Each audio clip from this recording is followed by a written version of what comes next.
अस्सलाम वालेकुम दोस्तों, क्या हाल चाल है आपकी। उम्मीद करता हूँ आप सब खैरियत से होंगे। पंक्चुएशन मार्क्स, आज की वीडियो में हम पंक्चुएशन मार्क्स के बारे में सीखेंगे, जिसको उर्दू में कहते हैं रमूज औकाफ। ये बहुत इंपॉर्टेंट हैं।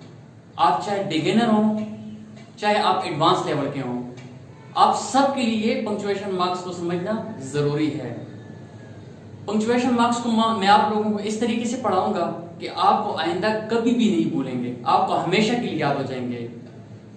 और इतने आसानी से पढ़ाऊंगा कि एक छठी क्लास का बच्चा भी इसको समझ सकता है। शुरू से लेकर आखिर तक डिटेल में हर एक चीज आप लोगों को मैं समझाऊंगा। वीडियो को आखिर तक देखिएगा, क्योंकि अगर आप वीडियो को आखिर तक देखेंगे तो मैं आपको गारंटी देता हूं आप खुद फर्क महसूस करेंगे। तो आइए शुरू करते हैं। पंक्चुएशन, जिसको उर्दू में कहते हैं रमूज औकाफ। सबसे पहले हमारे पास आ जाता है फुल स्टॉप, या इसको पीरियड भी कहते हैं। उर्दू में इसको कहते हैं फतमा। उर्दू में बेशक आप नाम के बारे में आपको पता ना हो, क्योंकि आप इंग्लिश सीख रहे हैं तो आपको इंग्लिश में पता होना चाहिए। दूसरे नंबर पे आ जाता है हमारे पास क्वेश्चन मार्क, इस तरह का होता है। तीसरे नंबर पे आ जाता है एक्सक्लेमेशन मार्क, इस तरह होता है, एक डंडा और नीचे एक नोक्ता। कामा ऐसे होता है। कोटेशन मार्क इस तरह का होता है। कॉलन, दो डॉट होते हैं ऊपर नीचे। डैश, एक लंबी सी लाइन होती है। सेमी कॉलन, एक नुक्ता और एक कामा होता है। हाइफन, छोटी लाइन होती है, छोटा डैश आप इसको समझ जाएं। अपोस्ट्रोफी इस तरह का होता है। पैरेंथेसिस, या इसको हम राउंड ब्रैकेट भी कहते हैं, इसी तरह का होता है। देखिए 12 नंबर पे ब्रेसेस, और इसको कर्ली ब्रैकेट भी कहते हैं, ऐसे होता है। ब्रैकेट्स पढ़ेंगे, या इसको स्क्वायर ब्रैकेट भी कहते हैं। और नंबर 14 पे इलिप्सिस। हर एक चीज को हम पूरी डिटेल में पूरे शहर के साथ पढ़ेंगे, आपको बड़े अच्छे से समझ आएगा। सिर्फ मेरे साथ रह गया। आपको पता है कि जब आप इंग्लिश का पेपर दे के आते हैं, आप कहते हैं हमने बहुत अच्छे से पेपर दिया है, लेकिन जब रिजल्ट आउट होता है तो आपको नंबर नहीं मिलते हैं। उसकी वजह ये है, उसका रीजन ये है कि आप पंक्चुएशन मार्क्स का ख्याल नहीं रखते, पंक्चुएशन मार्क्स आप नहीं डालते। आप याद रखें कि ये ट्रैफिक साइन का रोल प्ले करते हैं। हम ना सिर्फ पंक्चुएशन मार्क्स सीखेंगे, बल्कि मैं इंशाल्लाह आप लोगों को कुछ इजाफी चीजें भी करवाऊंगा। तो आइए देखते हैं एक्स्ट्रा जो चीजें मैं आप लोगों को समझाने वाला हूँ पंक्चुएशन मार्क्स के साथ। तो आइए देखते हैं वो कौन कौन सी हैं। देखिए, how many ones are ones, कौन सा ठीक है? वंस लगाएं तो ठीक होगा, या वंस लगा दें ठीक होगा, या दोनों लगाएं तो ठीक होगा, कोई फर्क तो नहीं पड़ने वाला। डबल का इन्वर्टेड कामास हम लगाएं या सिंगल इन्वर्टेड कामास लगाएं, कौन सा ठीक है? दोनों लगाएं तो ठीक है, या एक लगाएं तो ठीक है, या अगर इनमें से कोई भी लगाए तो गलत तो नहीं होगा, कोई फर्क तो नहीं पड़ने वाला। ये सारी चीजें हम सीखने वाले हैं। A M versus A dot M dot, ये ठीक रहेगा, या T M dot versus T dot M dot, या ये ठीक होगा? अगर ये लगा दें तो ठीक होगा, या ये लगा दें, कोई फर्क तो नहीं पड़ने वाला, या फर्क पड़ने वाला है। ये सारी चीजें हम डिटेल में इंशाल्लाह सीखेंगे। मिस्टर के साथ डॉट लगाएं और मिसेस के साथ डॉट लगाएं, या कुछ भी नहीं लगाएं, कोई फर्क तो नहीं पड़ेगा। जिस तरह हम डायरेक्ट इनडायरेक्ट नरेशन में पढ़ चुके कि ही सेड, बाद में कामा लगाएं या कारण लगा दें। अगर कारण लगा दें कोई फर्क तो नहीं पड़ेगा, या अगर कुछ भी नहीं लगाएं तो कोई फर्क तो नहीं पड़ने वाला। ये सारी चीजें हम सीखने वाले हैं। आई हैव अ बॉक्स में जैसे इन्वर्टेड कामास हैं, अब ये फुल स्टॉप अंदर आएगा इन्वर्टेड कामास के, या बाहर आएगा? किस सूरत में ठीक होगा? अंदर लगाएं या बाहर लगाएं, कोई फर्क तो नहीं पड़ने वाला। ये सारी चीजें भी हम इंशाल्लाह इस क्लास में सीखेंगे। आई सिंगल इन्वर्टेड कामास में बंद करें तो बेहतर होगा, डबल में बंद करें तो बेहतर होगा, या अगर इसके साथ कुछ भी नहीं लगाए तो बेहतर होगा। इंशाल्लाह ये सारी चीजें हम इस क्लास में सीखने वाले हैं। अब पंक्चुएशन मार्क्स में हम शुरुआत करते हैं पहले तीन पंक्चुएशन से, जो कि हमारे पास है full stop, exclamation marks and question mark. इन तीन से हम शुरुआत करते हैं। आइए देखते हैं फुल स्टॉप जैसे हमने देखा कि ऐसे नुक्ते से जाहिर किया जाता है, क्वेश्चन मार्क को इस निशान से जाहिर किया जाता है, जबकि एक्सक्लेमेशन मार्क को एक डंडी और एक नुक्ता उसके नीचे इससे जाहिर किया जाता है। देखें जैसे हम बोलते हैं स्पीकिंग में, जब हम बोलते हैं तो थोड़ा सा रुक जाते हैं, वक्फा कर लेते हैं, या बाज़ औक़ात हम अपने फेशियल एक्सप्रेशन और अपने बॉडी से किसी बात को एक्सप्रेस करते हैं। लेकिन ज़ाहिर बात है जब हम लिखते हैं तो हम उन एक्सप्रेशन को, जो हमारी फेशियल एक्सप्रेशन होती है या बॉडी की एक्सप्रेशन होती हैं, उनको हम कैसे ज़ाहिर करेंगे लिखने में। तो मैंने 3 जुमले लिखे हुए हैं, इन तीनों पंक्चुएशन मार्क्स के हिसाब से। अब बारी बारी एक एक को मैं पढ़ता हूँ और आप लोगों को साथ में एक्सप्लेन भी करता जाता हूँ। बेसिकली ये तीनों जो निशान हैं ये एंड अ सेंटेंस जुमले को ख़त्म करने के लिए इस्तेमाल किए जाते हैं। अब मिसाल के तौर पर हमारे पास जुमला है कि he is going to Canada, he is going to Canada. यहाँ पे मैं आप लोगों को कुछ बता रहा हूँ, he is going to Canada, that's it. लेकिन जब मैं लिखूँ कि he is going to Canada और साथ में एक्सक्लेमेशन मार्क डाल दूँ, तो मैं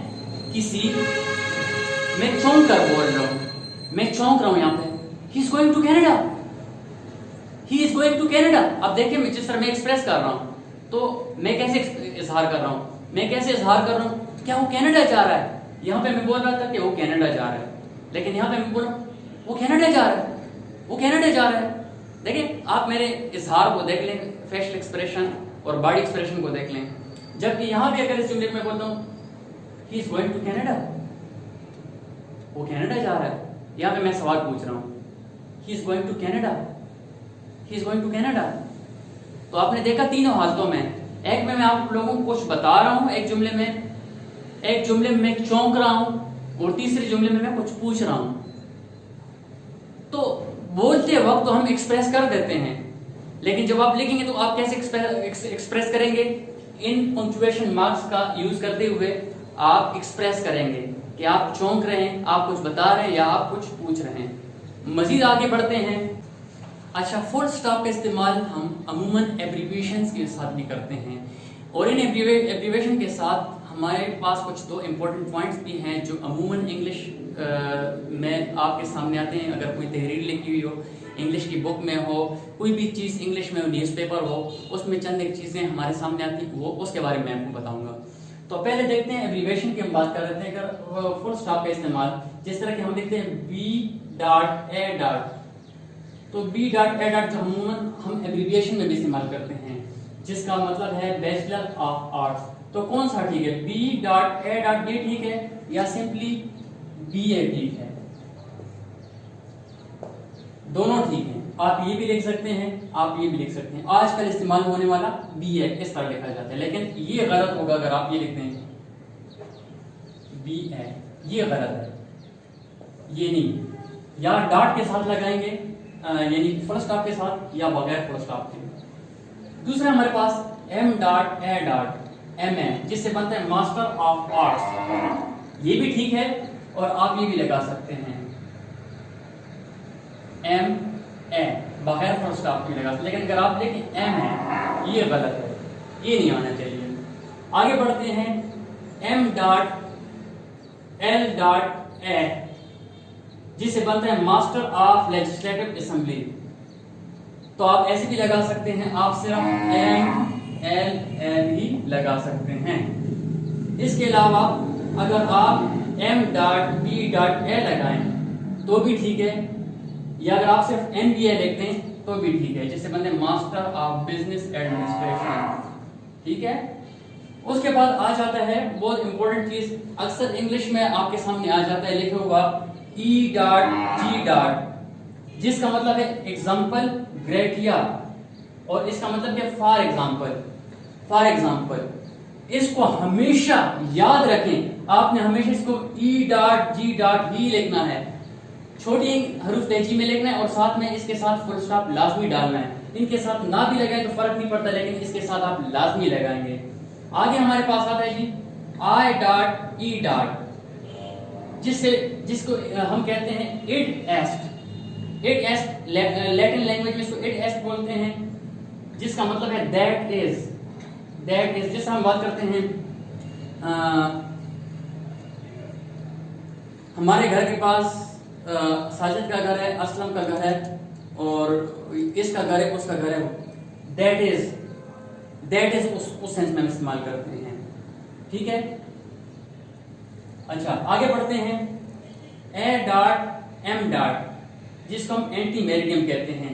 अगर आप बड़ी इंग्लिश में लिख दें ए डॉट एम डॉट तो भी ठीक है, अगर आप सिर्फ ए एम लिख दें तो भी ठीक है, जिससे बनता है एंटी मेरिडियम। एंटी मेरिडियम यानी रात 12 बजे से सुबह के 12 बजे तक, दोपहर के 12 बजे तक। और अगर आप छोटी इंग्लिश में लिखते हैं, आप ऐसे भी लिख सकते हैं, आप ऐसे भी लिख सकते हैं, आप ऐसे भी लिख सकते हैं, ए डॉट एम डॉट, तीनों ठीक हैं। इसी तरह उसके बाद पीएम आ जाए, जिससे बनते पोस्ट मेरिडियम, यानी कि दोपहर के 12 बजे से रात के 12 बजे तक। तो इसको आप छोटी इंग्लिश में पी डॉट एम डॉट भी लिख सकते हैं, पी एम भी लिख सकते हैं, छोटी इंग्लिश में पी एम, तीनों ठीक हैं। तो उम्मीद करता हूं हर एक चीज आप लोगों को अच्छे से समझ आ गई होगी, इसमें कोई कंफ्यूज वाली बात नहीं है। लेकिन फिर भी अगर आपको वीडियो समझना है तो आप इसको 2 दफा देखें, 3 दफा देखें, इंशाल्लाह हर एक चीज आपको क्लियर हो जाएगी। मैं सारी चीजें इसी वीडियो में आप लोगों को करवा देता, सारे पंक्चुएशन मार्क्स, लेकिन हमारी वीडियो फिर बहुत लेंथी हो जाती, तो इंशाल्लाह जो बाकी हमारे पंक्चुएशन मार्क्स रह गए उनको हम अगली वीडियो में कवर करेंगे। तो आज के लिए बस इतना ही। आखिर में आप लोगों से रिक्वेस्ट करूंगा कि अगर आप लोगों को वीडियो पसंद आए, दोस्तों के साथ शेयर कीजिए, हमारे चैनल को सब्सक्राइब कीजिए, और अगर कोई क्वेश्चन हो आपका तो आप लाजमी कमेंट बार में आप मुझसे पूछें। आपका बहुत शुक्रिया।